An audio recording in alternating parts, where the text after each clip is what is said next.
indigenous soul. The turtle continent was never meant to be bought and sold. Good evening. Welcome to another edition of Native Voice TV. I'm Sundust Martinez. And I'm Cihuapilli Rose Amador, and together we are Native Voice TV. We are the indigenous people. Well, today we have a little bit of a change and a little bit of our format here. We're having some performance art done by Revision PC. And I present A Day in the Life. Enjoy.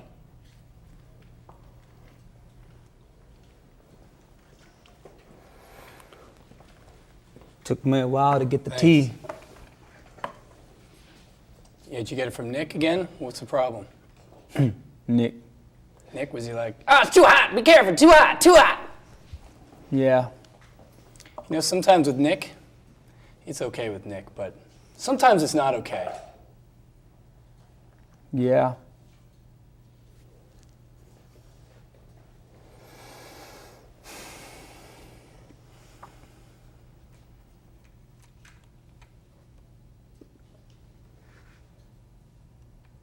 You know, sometimes I played chess with my dad growing up. Whenever we heard the word check, we just knock all the pieces off the table, didn't want to see the finish of the game. My dad was like that the whole time. Sometimes, you know, he was a real good guy, at least in my imagination. And we played chess, he'd knock all my pieces down. It was just like when I'd spend hours upon hours and hours setting up all my army men out in the backyard, Superior, Arizona. Boxes, milk crates, cactus, football helmets. And I'd set up all my army men over the whole place. It'd feel real good because I had a big battle. I was about ready to have my fun. My dad would come out, knock them all down, and say Godzilla. Oh man, why are you always talking about your dad? My dad? I'll tell you, my dad was real calm guy. Real important person to me when I was growing up. You know, when he was a little boy, he was born to a mom who died giving birth to him. And because of that, his dad gave him away. And he lived with his grandma. And they didn't have much money. They didn't do anything. He just wanted to be a good boy, and they didn't have no money, so he'd sell tamales that she'd make, and he'd go door to door to everybody selling tamales. And that's when he was real calm. When he got older, he was still living with his grandma, and he went off. He decided to join the army. I think he wanted to be a Green Beret or something special, I guess. But he just joined the army along with a bunch of other people, a lot of his friends and buddies.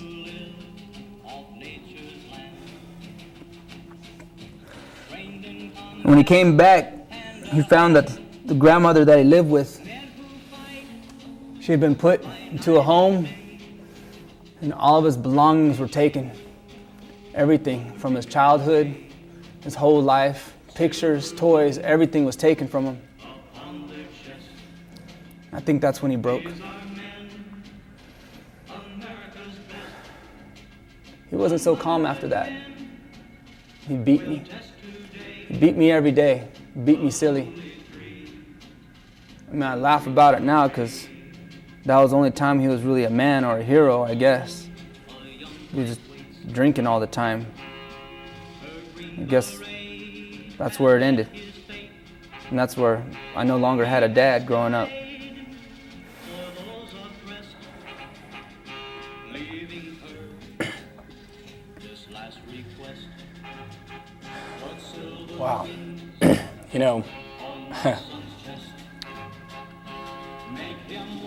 Dad never hit me, but can understand.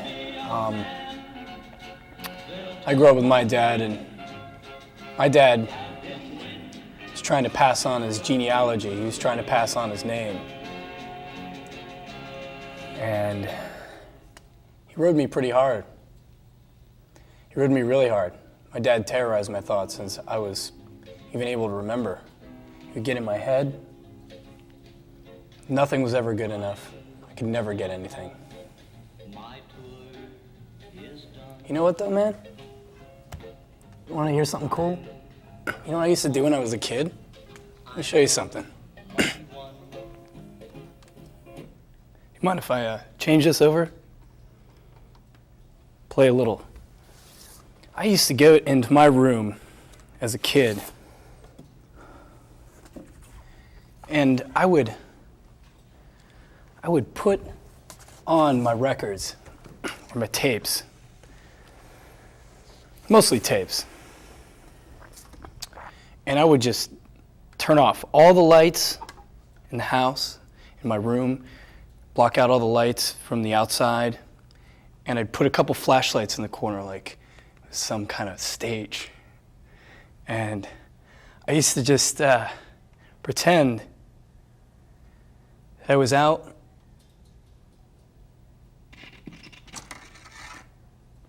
in the middle,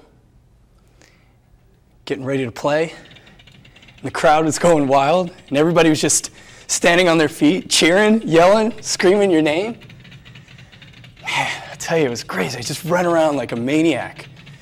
And this album they have here, I just would listen to it all the time, and I'd run around like crazy, and I just remember being so at peace. I mean, everything was okay, and no one bothered me, and everybody was happy when I played. And I guess the thing is I know how it is. I know how it is. Because I listen to the same music. yeah, it just was really loud, and I was doing it when I was playing sports, because that was the way I'd get out. It's playing sports. yeah. Just playing sports, and I was really good. But everybody kept on thinking I was going to be the champ. I was going to be the one.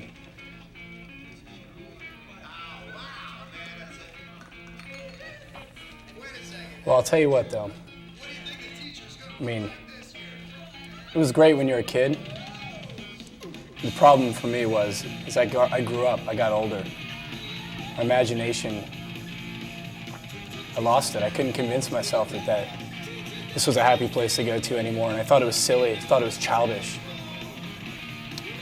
Because I thought it was childish, I had nowhere to run, and reality came in around me, and I had to find other ways to escape.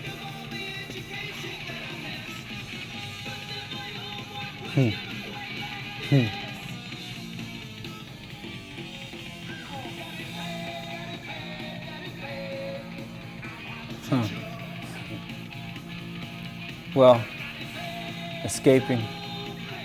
I used to run track. It was the one way I'd be far away from home, just running for miles and miles. And I'd read somewhere that there was like tribal people who would have their kids wake up early in the morning before sunrise and make them run out towards the sunset. And they couldn't turn around till that sunset was up. They'd have to come around, run back to their house. And that was like the way that showed discipline and like honor and respect for life.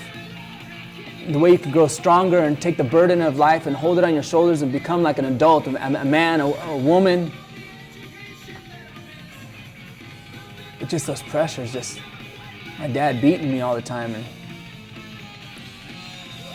I couldn't, I can't take it. I mean, I just did all kinds of things, ran around. I mean, I was kind of ashamed too, because everybody was always calling me Chief. Like I was like the champ, but I mean, I knew that Chief was Indian. I didn't like it. So I'd fight all the time, and again, I guess I got that from my dad too.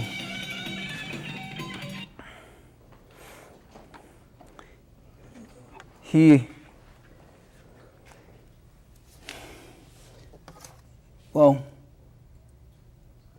when I was growing up, again, I didn't have my mom. She had left my dad. And he didn't know how to be that other parent to me, like a mom should be. So, kind of just grew up with him being both my mom and my dad. And it didn't quite work. Sometimes he tried to make me like his son, like give me things. They didn't really mean much.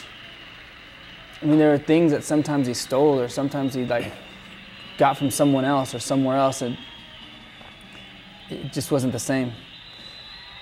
And sometimes after school, he'd pick me up from work, and he'd take me off to like the movie theater, go watch a movie. We'd sit there and we'd watch the movie.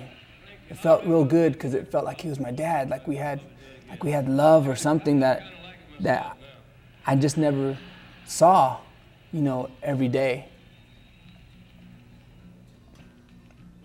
And after the movie, we'd go somewhere, and I didn't know where we were. I was just a little kid. I didn't know. I was happy that I was spending time with my dad. And we'd go and we'd park the car, and he'd tell me to stay there, and I didn't know where he went.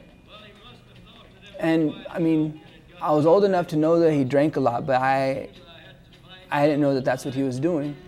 And he'd just park the car and leave me there. And I'd sit there waiting. I thought maybe he went to go get me something again, but he didn't. And people would come and knock on the window and try and break into the car. And when they'd try and break into the car, I was scared, so I hid. And I hid down below the seat or underneath the dashboard of those big cars, so I hid really well. And there was somebody like knocking on the window, trying to get in and moving like a hanger or something down the side through the window. And I was sitting there scared, really scared. And I just look up, hoping they didn't see me. And they'd run away. I mean, now I know that it was just somebody trying to get in to get something, like maybe for money or drugs or something. But I didn't know back then, I was scared. And I'd get out of the car and I'd go looking for my dad, and I'd run around. I didn't know where he was, and I thought I'd see somebody who looked like my dad sitting at a stool, and I'd go in, and I'd tap him. I was like, "Dad," because I was scared, but he didn't turn around, and it wasn't my dad. And I'd go down and I'd run down and hit everybody's back and just say, "Dad," because they were all sitting on these stools in front of this place. I mean, it was a bar, but I was a little kid. I didn't know, and I'd hit them all. My dad wasn't there, and the very last one, I'd hit him, and I was so happy. I felt like it was the time that he was gonna save me and be my dad, and he'd turn around and just smack me for being inside there because I wasn't supposed to be inside of there, and he'd just be quiet. He'd just drag me back to the car, and he'd put me in there. And we didn't talk anything about it. And then one time he did that. That one time, he felt bad, I guess. It was almost like he was about ready to make it and be my dad again. So he took me out to the river, and we went fishing. And when we were out there fishing, I was just standing there.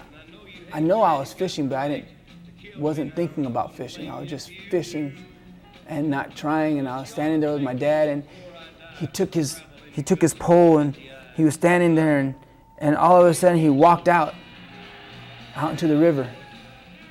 And when he was out there, he just laid down flat with his face in the water and just floating there. And here I thought we were out, going to be father and son in this river fishing, and he laid down and he was just floating there. And I was scared again. It didn't mean much. I mean, I thought that was it. I was gonna be by myself. And I went up and I tapped him on the shoulder again, and he just came up out of the water, shook himself off like nothing ever happened, and grabbed me, and we just walked back to the car. And that's how I found out that what I was gonna do was just be the same way, because he was the only figure I had as a hero.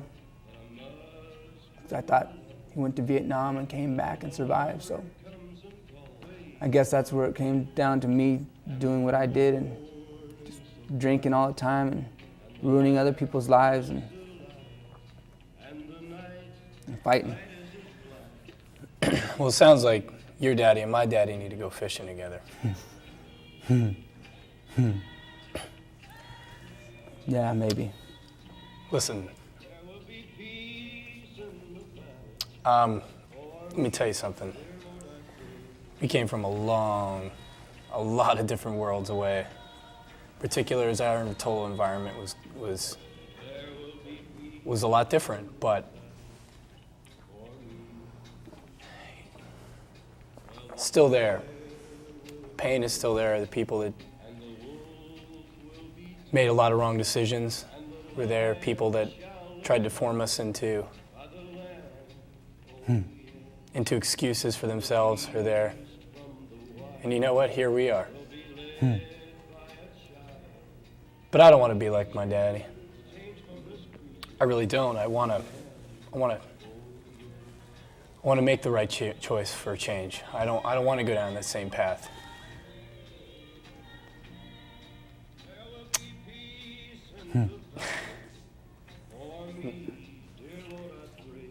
You're moving into check. You can't do that. Check.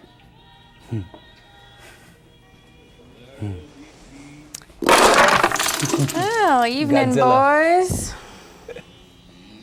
Thank you.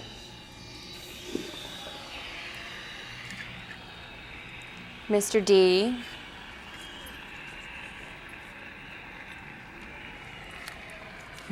Bums up. Hey. Van Halen today, huh? Gentlemen. Thank you. Honey. You guys have a good night.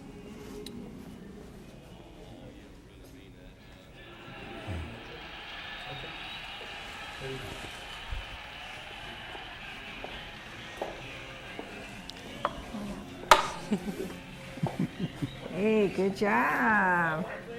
Thank you. That was very emotional. Wow. I've got some chest Where's the pieces to doctor clean up here? now. Most important part of the night. That's wash some right. Did you bring ours? Or? Now, would you like to introduce yourself and the rest of the group? I'm Madril from Revision Production Company, and Got us all huddled together. Just look at the cameras. What's the plan? And Revision Production Company is a theater that we've had for about 6-7 years now, doing a lot of different plays, primarily on Native or Indian issues. Usually the pieces that we do are a little bit heavier in content, a little bit more on historical basis and social aspects, as well as things that we confront as Native people amongst ourselves, along with things that we confront with non-Native people as well. So. Now, what was the inspiration for this skit that you had here? Well, it's always been one of my favorite movies, One Flew Over the Cuckoo's Nest, and it's kind of a challenge to be, quote unquote, someone who needs a little bit of help. But also, quite honestly, the stories that we told were pretty much true. And being able to have a dialogue over something that wasn't as extended as a full, hour and a half play or film or something like that, I thought it was really important to me and my heart for my family to hear, something that was a little bit true in our family, and having my friend and my brother here, Doug, share a little bit about it, a little bit of his past, and I guess the inspiration too was that our plays tend to be very Native, very Indian, and I think this one was a little bit more relating to just being human. It's not really an Indian thing; it's just a human thing, and we almost everybody has to deal with. When we were watching this back over there, I was telling Cihuapilli, I was saying, wow, it sounds like my dad. Yeah, so we brought Sara Moncada along, who's also a Native and has contributed a little bit. Great. And how much acting have you done? How much acting have I done? About 2 hours worth? 2 minutes and 40 No, I have a little bit of a background in performance arts, but quite frankly, my involvement is of a personal nature, but at the same time, intrigued by the idea of being something that's a part of a human experience. We all talk about the experiences that are singular to us and a lot of things that really are relevant to our culture, our piece of who we are. And it's nice to see that there's similarities everywhere you look. That's right. Nobody can own the human experience. It's just part of being in the game. So it's interesting to talk about those things and bring them to the forefront. Great job. And Yeah, actually, this is another kind of aspect of this, but this is Eddie's. I've known Eddie for 6 years. It feels like 40. I'm only 30 years old, and I think one of the things that we interact a lot about and talk a lot is when we were growing up as kids, and we always share stories as kids, and we both had pretty active imaginations growing up, and we kind of wanted to bring that as part of it. It always seemed that, I don't know. I think anybody can relate to that time when they were a kid and they can remember when they, whether traumatic experience or even just being teased a little bit at school or whatever, you could always kind of get lost in your imagination and create a world that and then you grow up and you think that's silly, and then sometimes you miss that as an adult. So I think as an adult, it's also very important for us to also remember all the good times. There's a lot of bad times, but it's also, we have to hold on to those good times. Yeah, I think sometimes the stories are lost about a lot of that good stuff. And it's really funny when I go back home to my parents' house, and my parents are the ones that are in the forefront of making sure that we remember all the, if I may say, stupid things that we've done.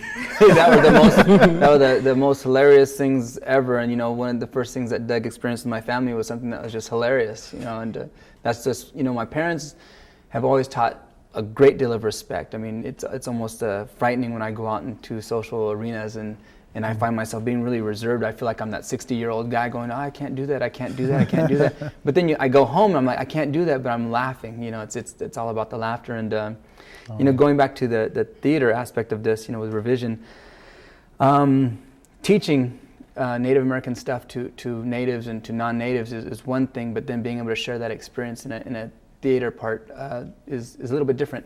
And when my brother and I do the plays that we do, we write them for a non-native audience. We want them to learn and see something that's a little bit non-aggressive, non-abrasive, non-militant, non-political, even though it really is, about Native people, so that we can embrace them, because all my Native brothers and sisters out there are really, hitting the forefront on teaching something about who we are. Yeah. Sometimes it's a little bit different in a style that not everybody wants to welcome.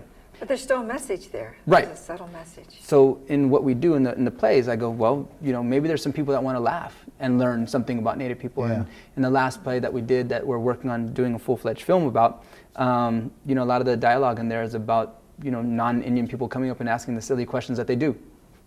And that's okay. Or the Native people that want to know who they are being Native, and okay, that's cool too. So it's it's dialogues that we've had, and having Doug as part of my being and my creativity, as well as my brother, it helps, because then he can understand what we're talking about and say, well, Ed, that doesn't work, or that does work. And, oh, okay. Yeah. And then we rewrite the whole thing for an all Native audience, so that we as Indian people don't look at ourselves as being, well, we know who we are. There's things that we need to learn, and there's things that are in history that we need to learn too. Being Native, but being Yaqui, but first and foremost, I'm human. So where do you perform? Well, we've performed in a lot of universities and a couple of theaters in San Francisco. And it's usually worked off, because we don't work off of grants or private funders or my big fat wallet. It really just works off of luck with some people that really care and have seen some of the things that we've done and kind of push us to do more, which is very flattering, and it's very warming, I guess, in a sense. So we've actually had the opportunity to do some really wonderful things because of people like yourselves who think that maybe we have something to do that might be pretty cool. So you definitely have a message. Now tell me, do you have different skits that you do, or do you do a new skit for each production? How does that work? Well, the plays are the full-fledged plays. Which is what, an hour and a half, 2 hours? Yeah, an hour and a half. Oh, okay. So the one play that we did was called The Horse, and it's a young man who was, just in his house by himself, but all these dancers and things that were happening around him were kind of mystic, I guess, if that's the word I can use. And he was struggling with his identity, which is very popular these days. So I'm kind of riding that bandwagon, I guess. And at the very end, because we made no mention of a horse, at the very end he's talking about, well, I want to be Indian and all this other stuff, but what does that mean living in an urban area? I can't ride horses and I wouldn't be able to hunt. So what does that mean? But I want to be, along with popular culture and, drive a car and work on computers and be successful as I'm taught in the Western ideology. But that doesn't really make me a human being in the balance that my native people talk about. And then he sits there and he goes, well, it's kind of like a horse. Everybody talks about the horse being, really native, but it's not indigenous to Americas, although there's some belief that, maybe 40,000 years before, there's some horse type of thing here in America. And Indian people used it. So it's a matter of utilizing the things that we're given and not, always getting frustrated with this idea of tradition. Because when we start doing things, people go, well, that's not traditional, that's not traditional. And even amongst the academics themselves, you have struggle about what the word tradition means. Are we American Indian, Native American, Indigenous? Which ones are we? And it's using the English language that we need to realize is what's causing the problem. Yeah. So very quickly for us, your next performance, where's that going to be located? I couldn't tell you. It's a secret. Okay. As far as the play, I don't know. We get invited to places. We're working on the film, so it's they can contact you at www. .revisionpc.com. All right. Or even more so, personally, be my email. I'll tell you what, I've always seen them, like on the theater, they all, take a little bow. So we're at the end of the show. Thank you for coming. Let's do the curtsy. bow. Let's do the little bow. All right, yay. All right. And thank you for joining us, and we'll see you next week. Good night. Good night.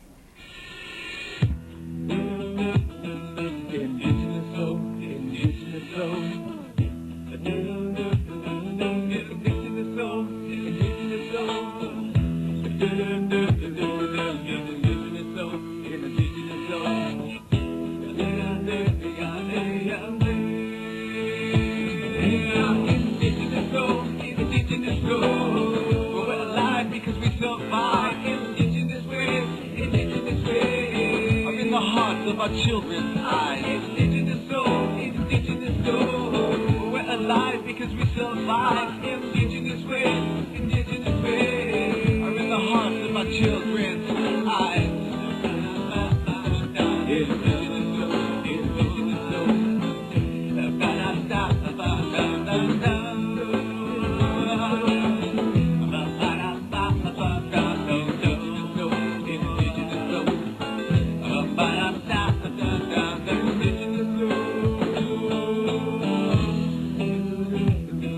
Indigenous soul, indigenous soul.